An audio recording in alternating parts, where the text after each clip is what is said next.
अस्सलाम वालेकुम, कैसे हैं आप सब? उम्मीद है खैरियत से होंगे। मैं हूं आपका टीचर समीउल्लाह। आप लोग देख रहे हैं channel physics with Samiullah. Last lecture के अंदर हमारा जो है वो 11.2 वाला टॉपिक चल रहा था, कैरेक्टरिस्टिक्स ऑफ साउंड। नेक्स्ट हम लोगों ने 11.2 ही टॉपिक है जिसके अंदर हम लोगों ने साउंड इंटेंसिटी और साउंड इंटेंसिटी लेवल को स्टडी करना है। और लेक्चर की तरफ जाने से पहले अगर आप लोगों ने चैनल को सब्सक्राइब नहीं किया तो चैनल को सब्सक्राइब कर दें, बेल आइकन को प्रेस कर दें और वीडियो को लाइक लाजमी कर दिया करें। चलें जी, लेक्चर की तरफ चलते हैं।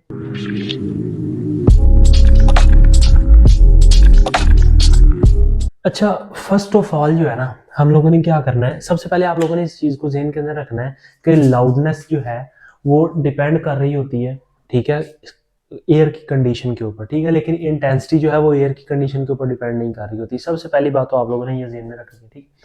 उसके बाद ये देखिए, मैंने आपके सामने एक शीट या कोई एक ऐसा सोर्स रखा जिसकी जो लंबाई है और चौड़ाई यानी कि एरिया जो है वो कितना है, 1 मीटर स्क्वायर है।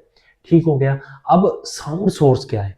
सपोज डैट के मैंने कोई विसल बजाई या मैं बोल रहा हूँ, ठीक है, वो साउंड सोर्स से निकलने वाली साउंड वेव्स किसी भी एरिया से 1 मीटर स्क्वायर एरिया से 1 सेकंड में कितनी वेव्स पास आउट हो रही हैं, उसको बोला जाता है साउंड इंटेंसिटी। बात समझ आ गई कि नहीं? दोबारा से हम इसको रिपीट करते हैं। वो कहते हैं साउंड सोर्स के अंदर से निकलने वाली जो साउंड वेव्स हैं, ठीक है, वो साउंड सोर्स से निकलेंगी ना, तो साउंड वेव्स जो हैं वो 1 मीटर स्क्वायर से, यानी कि 1 मीटर स्क्वायर उसका एरिया, 1 मीटर स्क्वायर से 1 सेकंड में, 1 सेकंड में कितनी पास कर रही हैं, उसको कहा जाता है साउंड इंटेंसिटी। तो यही मैंने डेफिनेशन लिखी, साउंड एनर्जी पासिंग, के साउंड एनर्जी जो है ये पास करे per second, 1 second, through a unit area, यानी कि एरिया का जो यूनिट है उसके अंदर से, direction of propagation of the sound waves is known as the intensity sound. ठीक है, ये परपेंडिकुलर होती है। परपेंडिकुलर कैसे होती है? सपोज डैट मैं आप लोगों के सामने एक छोटी सी मिसाल देता हूँ, बेटा। ठीक है, ये मेरे पास एक बुक है, ठीक है, मैंने इसके अंदर से, ये आप समझें कि ये 4 वेव्स हैं, ठीक है, ये जो 4 वेव्स है ना ये ऐसे गुजर रही हैं, तो ये शीट क्या है, ये उसके सामने इसी में से ही पास करेंगी ना, तो ये इसमें से इसका पास आउट होना, यानी कि ये इसके क्या है, परपेंडिकुलर, इसमें से इसका पास आउट हो जाना, मैंने ये जो चीज है इसके अंदर से पास आउट करवा दी, ठीक है, तो इसको क्या बोला जाता है? साउंड इंटेंसिटी बोला जाता है। ठीक है, इसका जो यूनिट है वो क्या है? वाट। ये आपके सामने लिखा वाट पर स्क्वायर मीटर, वाट पर स्क्वायर मीटर। इसको हम दूसरी तरह ऐसे भी लिख सकते हैं, W/m2, और ये वाला जो 2 है ये ऊपर चला जाएगा तो ये माइनस का 2 हो जाएगा m²। ठीक है, ये बात की बात है, मैंने पहले भी आपको बताया वो। ठीक है, उसके बाद कहता है फेंट साउंड इंटेंसिटी, यानी कि बिल्कुल कम जो साउंड इंटेंसिटी है वो कितनी है, 10⁻12 वाट पर स्क्वायर मीटर। और हाई इंटेंसिटी क्या है, 1 वाट मीटर पर स्क्वायर। ठीक है, ये वाली जो चीज थी ये आपके पास क्या है, साउंड इंटेंसिटी। एक उसके बाद भी चीज आती है जिसको साउंड इंटेंसिटी लेवल बोला जाता है या सिंपल इंटेंसिटी लेवल बोला जाता है। ठीक है, अब हम उसको डिस्कस करने लगे। ठीक, आइए जरा देखें, ये सबसे कम है, ये सबसे ज्यादा ऑडियबल है। ठीक है, अब हमने क्या किया, हमने इसके ग्राफ में सपोज कर ली दो चीजें, जिसको मैंने कहा 0.5 वाट पर मीटर स्क्वायर और 0.01 वाट पर मीटर, वाट मीटर पर स्क्वायर।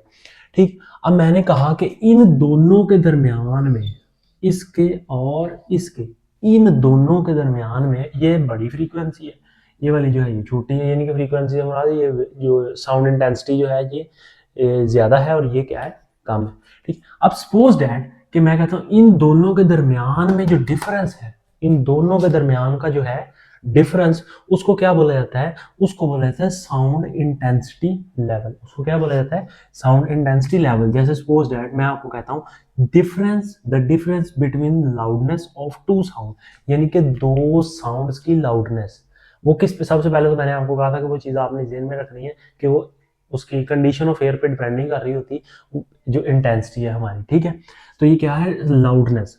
लाउडनेस जो है उसके ऊपर तो डिपेंड कर रही है, लेकिन इंटेंसिटी जो है वो ईयर की कंडीशन पे डिपेंड नहीं कर रही होती। ठीक है, the difference between loudness of two sounds, यानी कि दो साउंड्स का जो है वो डिफरेंस, उसको क्या कहा जाता है, साउंड इंटेंसिटी लेवल। इसका दूसरा नाम क्या है, इंटेंसिटी लेवल भी कहा जाता है। इसको डिनोट किया जाता है बीटा के साथ।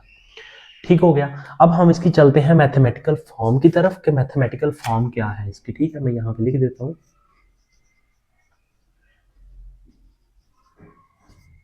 मैथमेटिकली, ठीक है। अब वो कहता है, ठीक है, सबसे पहले हमने क्या कहा कि जो लाउडनेस है, यानी कि लाउडनेस, या मैं यहाँ पे कह देता हूँ हाई लाउडनेस, ठीक है, एल हमारे पास जो है वो क्या है, लॉग डायरेक्टली प्रोपोर्शनल है, सॉरी डायरेक्टली प्रोपोर्शनल है किसके, लॉग आई के। अब ये तीन चीजें यहाँ पे मैंने लिखी हैं। सबसे पहले जो है ये मैंने लाउड या हाई, ये वाली जो है हाई लाउड या हाई साउंड इंटेंसिटी लिखी है, डायरेक्टली प्रोपोर्शनल लॉग आई के। अब ये लॉग का क्या मतलब, सबसे पहले तो हम इसको डिस्कस कर लेते हैं कि लॉग का क्या मतलब है, और फिर हम आगे फर्दर मूव करेंगे। ये तो हमारे पास जो है ये हाई इंटेंसिटी है ना, इसको तो मैं कह देता हूँ ये क्या है हमारे पास, इंटेंसिटी है कौन सी, लाउड, ठीक है, लाउड। और ये हमारे पास क्या है, लाउडनेस, ठीक हो गया। और इसको मैंने क्या कह दिया, इक्वेशन 1 कह दिया। ये आप लोगों ने जरा ना जेन में रखना है। अब आ जाते हैं हम लॉग की तरफ, क्या हम लॉग क्यों यूज कर रहे हैं, ठीक है। ये हमारा एक साइंटिस्ट था, ठीक है, ये मतलब कि बेसिकली ये दो साइंटिस्ट है जिन्होंने ये वाला जो है ना, ये वेबर फैक्नियर लॉ जो है उसको दिया था। अच्छा, अब हम लॉग की तरफ चलते हैं। अब उसने क्या कहा, सपोज डैट, मैं आपको कहता हूँ जी, ये मैंने ना दो चीज़ें लिखी, 1 2 3 4 5 6 7 8, यहाँ पे हमारे पास जो है ये डेसिमल है, ठीक है। अब मैं इसको कहता हूँ जी लॉग में लेके आना है, लॉग की बेस में लेके आना है 10। तो यहाँ पे ये जो चीज़ है इसके बराबर हमारे पास कौन सी आ जाएगी, 1 2 3 4 5 6 7 और 8, यहाँ पे वो क्या लिख देगा, 8। तो ये बिल्कुल आसानी से समझा जाने वाला फिगर होता है, ठीक है। तो इस वजह से हम इसको यूज कर रहे होते हैं लॉग को। ये वेबर फैक्नियर ने जो है ये आप लोगों को जो हमें हमारी आसानी के लिए लॉ दिया था। वेबर फैक्नियर के दो साइंटिस्ट थे। ये जो है हमारे पास वेबर था, इसका फुल नेम आपको नीचे लिखा हुआ नजर आ रहा होगा उसी के ऊपर। और साथ ही साथ ये जो हमारे पास दूसरे साइंटिस्ट थे ये फैक्नियर थे, इनका भी पूरा नाम, और ये क्या करते थे, ठीक है, ये सारा लिखा हुआ नजर आ रहा होगा, जर्मन से थे ये, ठीक है। उसके बाद हम इसको आगे मूव करते हैं। वो तो एक सिंपल था ना, तो मैं उसको ज्यादा डिटेल में नहीं जाऊंगा। तो उसके बाद हम क्या करते हैं, हम दोबारा से लिखते हैं इसको, ठीक है, या आप इसको जेन में रख लें। अब हमने क्या करना है, फेंट इंटेंसिटी यानी कि सबसे कम, तो इसको एल नॉट लिख दिया, डायरेक्टली प्रोपोर्शनल लिख दिया, log I not. I not हमारे पास क्या है, फेंट इंटेंसिटी या लो साउंड इंटेंसिटी, क्या है, फेंट साउंड इंटेंसिटी। और इसको मैंने कह दिया जी आई, यानी कि ये हमारे पास क्या आ गई, इक्वेशन 2 आ गई। अब हमने इस चीज को डिस्कस किया था, ये दो चीजें हमारे पास आ गई, एक ये वाली आ गई और एक ये वाली आ गई। अब ये दो चीजें हमारे पास आ गई इसको में, और हमने क्या निकाले, साउंड इंटेंसिटी। तो साउंड इंटेंसिटी क्या है, दोनों का डिफरेंस। तो मैं यहाँ पे लिख देता हूँ सबट्रैक्ट, मैं यहाँ पे एक मिनट इसको यहाँ पे ऐसे लिख देता हूँ, सबट्रैक्ट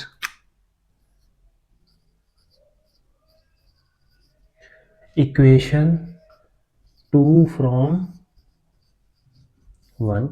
इक्वेशन 2 जो है इसमें से मैंने क्या किया, इक्वेशन 1 को निकाल दिया। तो मैं ऐसे लिखूंगा, इक्वेशन 2 जो है किसमें से निकाली, फ्रॉम 1, यानी कि 1 में से एल नॉट निकला, डायरेक्टली प्रोपोर्शनल वैसे का वैसे ही, लॉग, और साथ के साथ हमारे पास क्या आ गया, आई ओवर आई नॉट।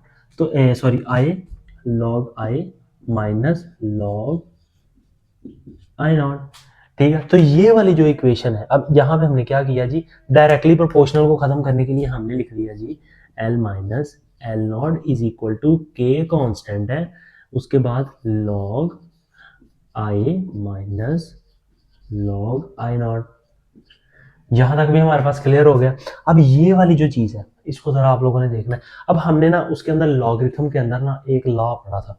लॉगरिथम में लॉ क्या था, अगर suppose that log A minus log B आता था तो हम उसको लिख देते थे लॉग ए माइनस बी। ये थर्ड चैप्टर के अंदर आप लोग पढ़ेंगे, ये 9th क्लास में मेरे ख्याल से आपने थर्ड चैप्टर में पढ़ा होगा, ठीक है। तो इस प्रॉपर्टी को हम यहाँ पे लगाएंगे, ये ए है ये बी है, बाकी सारी टर्म वैसे की वैसे ही आ जाएगी, इज इक्वल टू के वैसे का वैसे ही आ जाएगा, लॉग वैसे का वैसे। और लॉग को आपने याद रखना है, उसकी बेस में हम 10 ले रहे हैं पावर, ये जेन में रखना है आपने, ठीक है। आई ओवर आई नॉट, यहाँ तक आपको समझ आ गई कि नहीं। अब यही वाली जो चीज है इसको हमने क्या कहा था, ये डिफरेंस किया ना, तो डिफरेंस किसके बराबर बराबर था, बीटा के। तो मैं यहाँ पे कह देता हूँ जी बीटा बराबर है, इसको यहाँ से इरेज कर देते हैं और यहाँ पे लिख देते हैं जी हमारे पास क्या है, बीटा के बराबर। क्लियर होगी बात यहाँ तक? ये वाला आप लोगों को यहाँ तक क्लियर हुआ, ठीक है। अब ये दोनों सेम क्वांटिटीज है तो ये यूनिट लेस है, ये सेम क्वांटिटी है यूनिट लेस है। लेकिन उसके बाद हमारे जो जिन्होंने हमारा ये फॉर्मूला इजाद किया था यानी कि Alexander Graham Bell, sir Alexander Graham Bell, आपके सामने उनकी तस्वीर भी आ रही होगी। सर अलेक्जेंडर ग्राहम बेल ने क्या किया था, उन्होंने फिर ना उसके ऊपर रिसर्च की थी, ठीक है, और उन्होंने फिर इसका यूनिट जो है वो बताया था बेल, ठीक है। हम उसको आगे डिस्कस करते हैं कि वो बेल क्या है, ठीक है। इसको मैं रेज कर देता हूँ। अच्छा जी, नेक्स्ट हम फिर क्या करते हैं, बेल लिखते हैं यहाँ पे, ठीक है। इसी को हम यहाँ पे ये वाली इक्वेशन लिखेंगे, बीटा इज इक्वल टू के लॉग और यहाँ पे आई ओवर आई नॉट, और यहाँ पे साथ इसका क्या आ जाएगा, बेल। अब चूंकि बेल जो है ये एक बड़ा यूनिट है, ठीक है, तो 1 बेल जो होता है वो किसके बराबर होता है, मैं यहाँ पे लिख देता हूँ 1 bel is equal to 10 decibel, ठीक है। अब 10 डेसीबेल के ऊपर अगर हुआ तो ये वाला 10 जो है यहाँ पे आ जाएगा, तो हम इसको लिख देंगे 10 के log I over I not और इज इक्वल टू बेल। तो यही वाली हमारी जो है वो एक इक्वेशन थी जो हम लोगों ने साउंड इंटेंसिटी लेवल में प्रूव करनी थी, ठीक है। और साथ के साथ जो है वो आप लोगों को यहाँ पे कुछ एमसीक्यूज नज़र आ रहे होंगे और कुछ टेबल नज़र आ रहे होंगे, ठीक है। जैसे ही मैं वीडियो एंड करूँगा तो लास्ट के ऊपर आप लोगों को कुछ टेबल और कुछ एमसीक्यूज नज़र आएंगे, वो आप लोगों ने लाजमी रीड करने हैं। वो फेंट इंटेंसिटीज हैं, वो आपकी बुक के जो है वो पेज के राइट साइड के ऊपर भी लिखी हुई हैं, वहाँ से भी आप लोग देख सकते हैं, वीडियो से भी आप लोग देख सकते हैं। मज़ीद आप लोगों को अगर कोई क्वेश्चन है या कोई इसमें समझ नहीं आई तो आप लोग जो है वो कमेंट सेक्शन के अंदर पूछ भी सकते हैं। अच्छा जी, आज का लेक्चर यहाँ तक ही था। उम्मीद है आप लोगों को समझ आया होगा आज का लेक्चर। नेक्स्ट लेक्चर हमारा जो है वो रिफ्लेक्शन ऑफ साउंड के ऊपर होने वाला है। अपना बहुत सारा ख्याल रखिएगा, लेकिन जाने से पहले अगर आप लोगों ने चैनल को सब्सक्राइब नहीं किया तो चैनल को सब्सक्राइब कर दें, बेल आइकन को प्रेस कर दें और वीडियो को लाइक लाजमी कर दिया करें। अपना बहुत सारा ख्याल रखिएगा। अल्लाह हाफिज़।